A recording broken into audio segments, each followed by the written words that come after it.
What Dan Patrick misses so badly in his Let's Get Back to Work pledge. Texas Lieutenant Governor Dan Patrick has made a political career on his unapologetic conservatism and willingness to, well, just say stuff that other politicians won't. He was at it again on Monday night in an interview with Fox News' Tucker Carlson. On the heels of President Donald Trump beginning to suggest that the time for lessening social distancing and other restrictive measures to slow the spread of coronavirus may have arrived, Patrick took things a step further. Here's what he said, bold as mine. I am living smart, listening to the president, the CDC guidelines like all people should, but I am not living in fear of COVID-19. What I'm living in fear of is what's happening to this country. And you know, Tucker, no one reached out to me and said as a senior citizen, are you willing to take a chance on your survival in exchange for keeping the America that all America loves for your children and grandchildren? And if that's the exchange, I'm all in.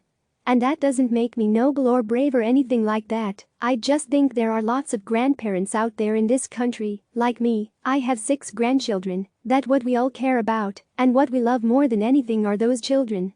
And I want to, you know, live smart and see through this, but I don't want the whole country to be sacrificed. And that's what I see. I've talked to hundreds of people, Tucker, and just in the last week, and making calls all the time, and everyone says pretty much the same thing, that we can't lose our whole country. We are having an economic collapse. I'm also a small businessman, I understand it, and I talk with business people all the time, Tucker, and my heart is lifted tonight by what I heard the president say, because we can do more than one thing at a time. We can do 2 things. So, my message is that, let's get back to work, let's get back to living, let's be smart about it, and those of us who are 70 plus, we'll take care of ourselves, but don't sacrifice the country. Don't do that. Don't ruin this great American dream. Now, let's not mince words here. What Patrick is saying is that people over 70 would rather die or greatly increase the odds they might in order for the economy to get up and running again. That America's economy is worth more than the lives that would be lost. Which is a slightly more blunt way of saying what the president has been saying over the past 48 hours. We cannot let the cure be worse than the problem itself, he tweeted Sunday night and then retweeted Monday. At the end of the 15-day period, we will make a decision as to which way we want to go. On Tuesday morning, he tweeted, our people want to return to work.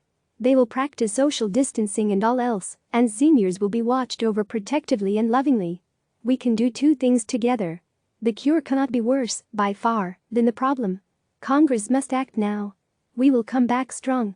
It's also in keeping with the decision by Liberty University President Jerry Falwell Jr., a prominent Trump ally, to invite students to return to campus this week after spring break, and for faculty to do the same.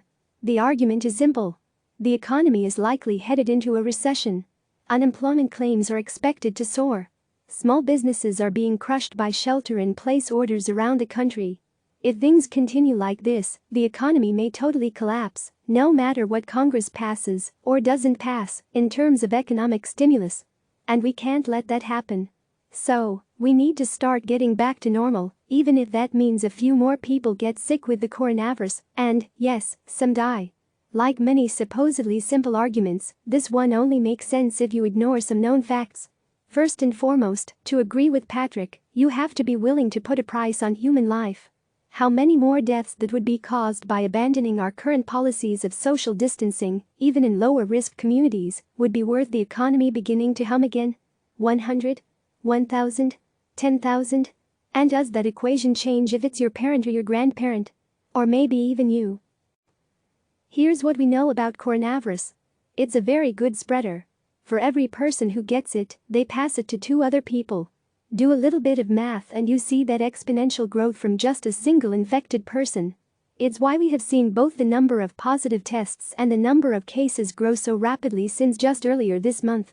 According to figures tabulated by CNN's Ryan Strike, there were 89 cases of coronavirus in the U.S. on March 1st and 42,663 as of Monday. On March 1st, 2 Americans had died. On Monday that number was 541. What Patrick and Trump are advocating would almost certainly lead to a significant increase in the already surging number of coronavirus cases. And that would mean, given coronavirus's mortality rate, that many more people would die. Second, the idea that if Trump or any governor of a state simply said that Americans, or some subset of low-risk Americans, should go back to work, then everything would return to normal is outlandish. There would be even more strain on the healthcare system than there already is, due to a larger number of coronavirus cases and widespread anxiety about whether it was actually safe to be returning to the workplace. That's especially true since there are precious few medical professionals who have endorsed the idea that now is the time to begin to ease off on social distancing restrictions.